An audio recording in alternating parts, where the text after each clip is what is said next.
Shalom, Sikamaya Digital Ministry mempersembahkan Sapaan Pagi Gereja Toraja Mamasa, Jemaat Tamalandrea. Program renungan pagi yang akan menemani Anda dalam memulai hari.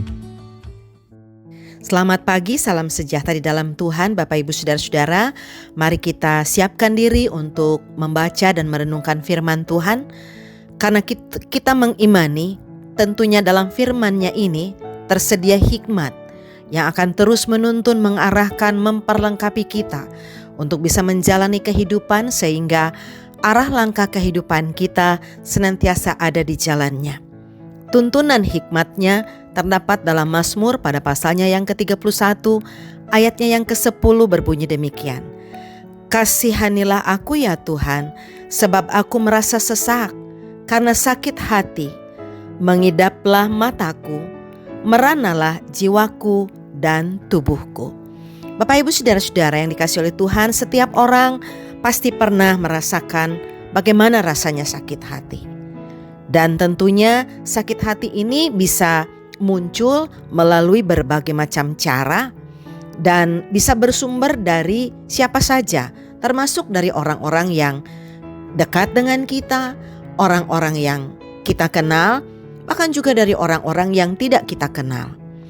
Rasa sakit hati itu juga muncul karena biasanya kita tidak pernah menduga sebelumnya. Bahkan kita tidak pernah terfikirkan sebelumnya jika orang-orang yang kita pandang baik, orang tersebut mampu atau bisa membuat sesuatu sehingga kita merasakan sakit hati. Sakit hati juga bisa muncul karena perasaan kecewa. Baik itu kecewa pada kenyataan hidup yang kita jumpai, baik itu kecewa pada seseorang yang memperlakukan kita yang pada akhirnya kita sangat terlukai.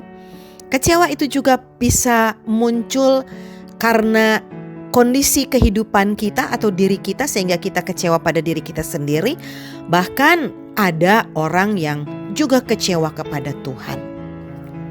Nah, Bapak Ibu Saudara-saudara, sakit hati juga bisa dialami oleh siapa saja, termasuk oleh orang-orang yang dalam perjalanan hidupnya sudah melakukan apa yang benar dalam pandangan Tuhan, termasuk dalam pandangan manusia. Nah, sebagai contoh saja, mungkin dalam keseharian kita sudah melakukan apa yang benar, apa yang baik, tetapi tidak bisa menutup kemungkinan dalam sejarah hidup kita, apa yang kita sudah pandang benar, apa yang kita sudah pandang baik, bisa saja orang-orang yang ada di sekitar kita melahirkan sesuatu, baik tutur kata ataupun perbuatan yang pada akhirnya bisa membuat kita sakit hati. Nah, sebagai contoh saja dalam bacaan firman Tuhan hari ini, dari Daud kita bisa belajar tentang dua hal. Yaitu pertama, Daud sebagai orang yang sudah benar, bahkan layak dalam pandangan Tuhan dalam sejarah hidupnya, sehingga Tuhan senantiasa berkenan kepada Daud. Toh Daud pun berulang-ulang kali mengalami rasa sakit. Sebagai contoh kita mengingat bagaimana ia memiliki seorang anak yang memberontak. Yang namanya anak pastinya kita ingin punya anak yang dengar-dengaran, anak yang patuh, anak yang menghormati dan menjaga perasaan harga diri bahkan nama baik orang tua serta keluarga. Tetapi Absalom, anak Daud, adalah seorang anak yang berkhianat kepada ayahnya. Lalu sosok lain yang juga tentunya menjadi panutan bagi Daud yaitu Saul. Saul adalah mertuanya Daud. Tetapi apa yang dihadapi oleh Daud? Justru Saul senantiasa berusaha untuk menyudutkan Daud, mencelakai Daud, menyakiti Daud, bahkan berkerinduan untuk membunuh Daud. Yang kedua, Bapak Ibu Saudara-saudara, bagian firman Tuhan juga mengajarkan kepada kita bahwa rasa sakit hati itu adalah sesuatu yang manusiawi, itu normal, bisa dialami oleh siapapun, oleh semua umur. Dan tentunya karena ini normal, tentunya ini bukanlah dosa. Akan tetapi hati-hati, justru sakit hati itu bisa berubah menjadi dosa Yaitu ketika sakit hati itu kita simpan terus-menerus di dalam hati, sehingga karena kita simpan terus-menerus sehingga akhirnya kita sudah menimbun atau menyimpan akar kepahitan, yang akhirnya akar kepahitan itu bisa menggerogoti, mengganggu seluruh sendi-sendi kehidupan kita. Seperti makna dari firman Tuhan ini, penglihatan kita terganggu, jiwa kita terganggu, bahkan tubuh juga kita terganggu. Secara psikis kita bisa sakit terus-menerus, merasakan rasa sakit hati. Pandangan mata kita sudah tidak bisa melihat lagi apa yang benar, apa yang baik. Terlebih jiwa kita akan terus merana.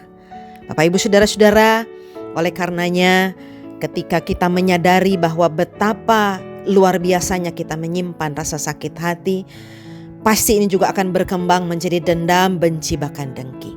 Maka caranya adalah bawa kepada Tuhan segala rasa sakit yang saat ini mungkin tengah dihadapi, dirasakan oleh Bapak Ibu Saudara-saudara dalam keseharian kita. Bawa kepada Tuhan, katakan kepada Tuhan tentang apa yang kita rasakan. Yang kedua, mintalah kepada Tuhan supaya Tuhan menganugerahkan hati yang mau mengampuni.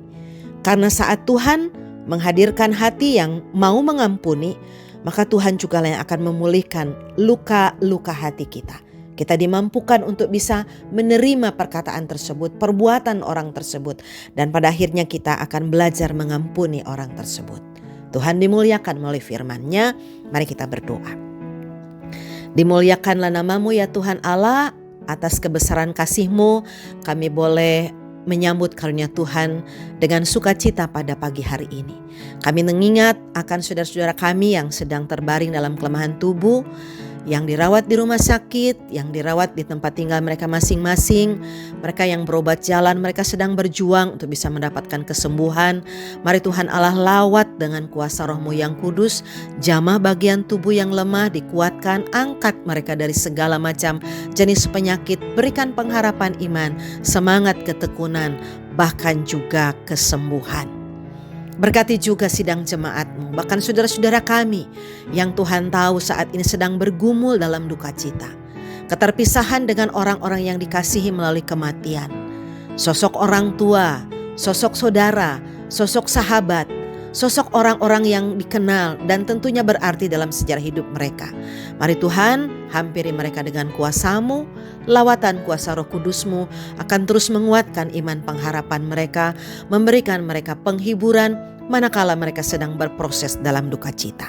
Kami bersuka cita Tuhan atas nafas kehidupan yang masih Tuhan Allah anugerahkan kepada kami. Bahkan kami bersuka cita atas pertambahan usia yang Tuhan Allah anugerahkan bagi saudara-saudara kami yang berulang tahun pada hari ini. Mari Tuhan, Engkau terus menambahkan hikmat, pengetahuan bagi mereka, sehingga mereka boleh bertumbuh di dalam pengenalan akan Tuhan, kecintaan kepadamu, kesetiaan kepadamu, dan pada akhirnya mereka senantiasa hidup memuliakan nama Tuhan. Berkati tumbuh kembangnya anak-anak kami, cucu-cucu kami, dalam masa-masa pertumbuhan mereka. Dalam proses gumul juang pendidikan mereka, berikan ketekunan semangat untuk boleh berproses dalam gumul juang mereka. Para pasangan orang tua, suami istri yang sedang menantikan kelahiran, atau juga pasangan suami istri yang sedang mendambakan hadirnya keturunan di tengah-tengah keluarga, mari Tuhan Allah hadirkan dengan cara-Mu dan dengan kuasa-Mu. Bukakan jalan untuk setiap pengharapan yang tentu senantiasa mereka bawa kepadamu.